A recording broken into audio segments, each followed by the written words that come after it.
ar fi definiția dezvoltării personale din perspectiva mea, tot ceea ce ține de un mai bun contact cu sine, aș spune că se înscrie în acest proces de creștere, de dezvoltare a fiecăruia dintre noi. Când spunem dezvoltare personală, desigur că nu ne referim la dezvoltarea musculaturii sau la, eu știu ce alte, dezvoltarea firelor de păr, în sensul că sunt mai lungi decât erau acum 3 luni. Ne referim la ceva de ordin intern, intim, personal, la felul cum percepem lumea, cum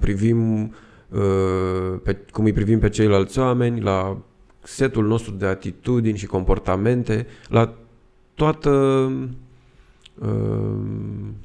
ceea ce înseamnă contactul nostru cu realitatea în care trăim și funcționăm.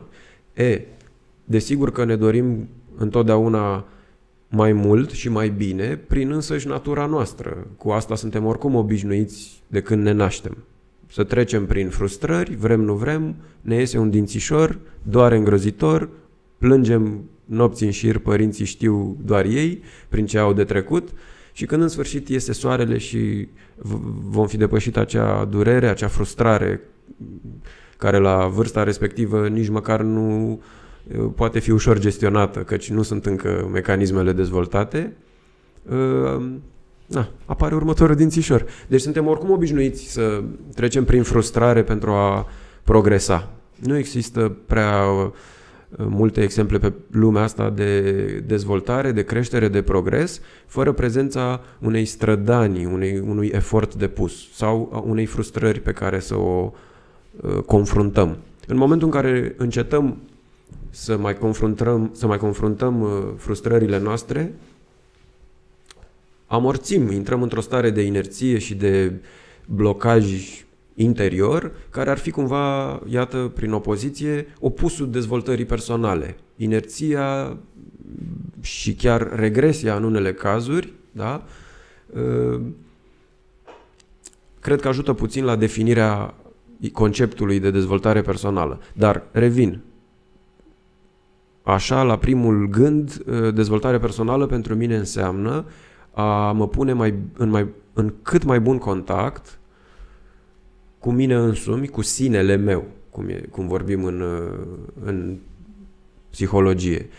A fi în bun contact cu sine merge de la contactul cu corpul și fiziologia mea, unde desigur că ajută să fiu atent la ceea ce simt, la ceea ce simte coloana mea vertebrală în acest moment stând pe acest scaun, la ceea ce simt în stomac sau ceea ce simt în brațe, în picioare, în tălpi, contactul cu corpul meu.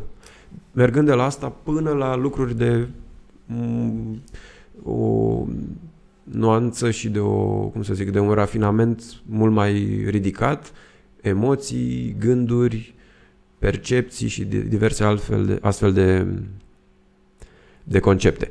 A fi în bun contact cu mine înseamnă a căuta mereu să înțeleg și să am o bună priză cu elementele care mă definesc până în acest moment, astfel încât să pot opera cu ele, să le pot accepta și customiza, optimiza după caz, dezvolta dacă asta doresc sau dacă asta mi-ar fi necesar sau ar fi constructiv pentru mine. Așadar, orice fel de demers care mă apropie de mine însumi și care mă ajută să-mi acord, cum ar veni, mai multă atenție și mai multă grijă și prețuire, de fapt se încadrează la dezvoltare personală, dezvoltare de sine.